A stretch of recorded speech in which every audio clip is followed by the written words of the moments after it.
Öğrenim bilgisini kategorinizi düzgün bir şekilde yazın.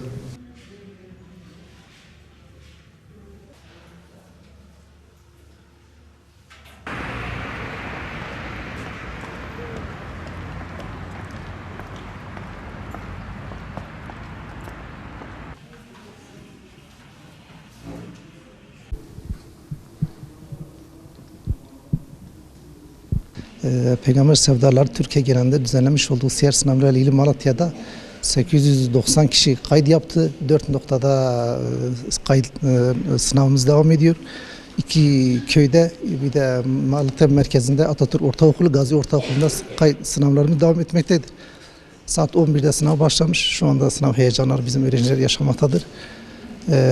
Katılım da aşağı yukarı güzel bir katılım vardır. Gerekli görevlendirmeleri yapmışız. Arkadaşlarımız görev başında. Sınava katılan öğrencilere başarılar diliyoruz. İnşallah umre kazanan olur, güzel hediyeler kazanan olur. En önemlisi de siyer sınavında o manevi havayı, manevi bilgiyi, hazzı alması temennimiz budur.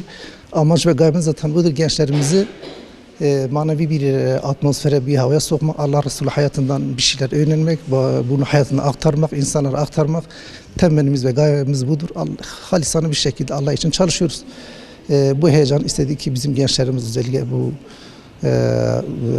ahlaki yozlaşmanın sürdüğü bu ortamda internette, kafede gençlerimizin buna yöneldiği bir dönemde kitap okumanın hemen olmadığı bir zamanda gençlerimizi kitap okumaya yöneltmek, Allah Resulü hayatını öğrenmek, sahabenin hayatını öğrenmek, bununla ilgili gençlerimizi temiz bir ahlaka sahip olmak, işte ondan sonra ibadi olarak, itikat olarak belli bir seviye getir. Amacımız budur. Allah razı olsun. İşte Peygamber Aleyhisselam'ın hayatı var.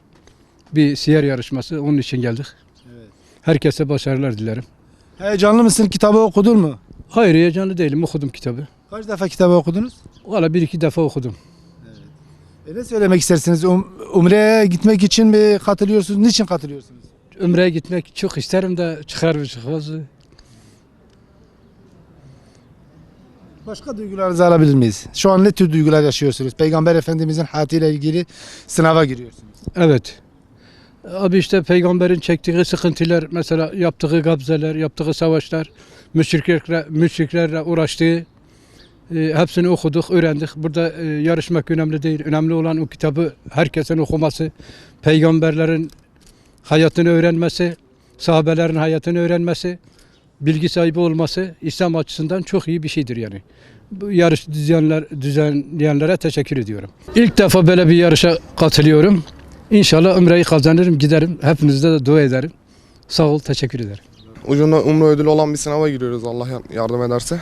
Yani umre için geldik buraya. Allah yardım ederse onun için gitmek istiyoruz. Yani Peygamber Efendimizin zaten hayatını bilmeyen bir Müslüman olamaz. Kitabını da okuduk, daha iyi bir bilgilendik. Şimdi sınava gireceğiz. Rabbim yardım ederse bir umreye gideceğiz inşallah. Sınava gireceğiz inşallah. Çalıştık, çabaladık. Takdiri ilahi inşallah kazanırız. Vallahi heyecanlıyım.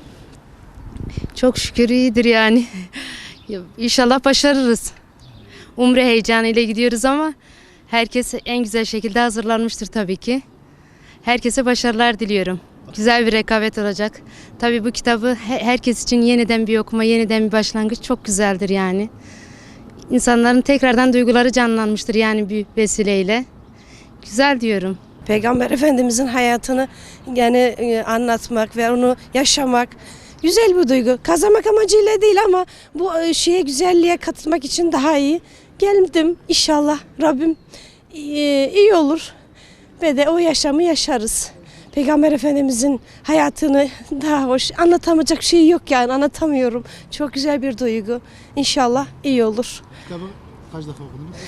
Kitabı her seferinde okuduk. 2-3 sefer okuduk. Ama inşallah iyi olur.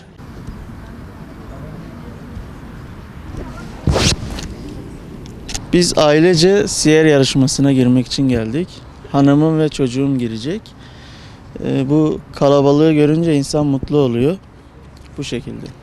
Şu anda siyer yarışmasında sınav alıyorum. Hazreti Muhammed'i tanımak için gidiyorum. Ona fazla ilgili bilmediğim için katıldım. Kitabı kaç defa okudunuz? Kitabı 7-8 kere okudum. İnşallah bilgisayarı kazanacağım.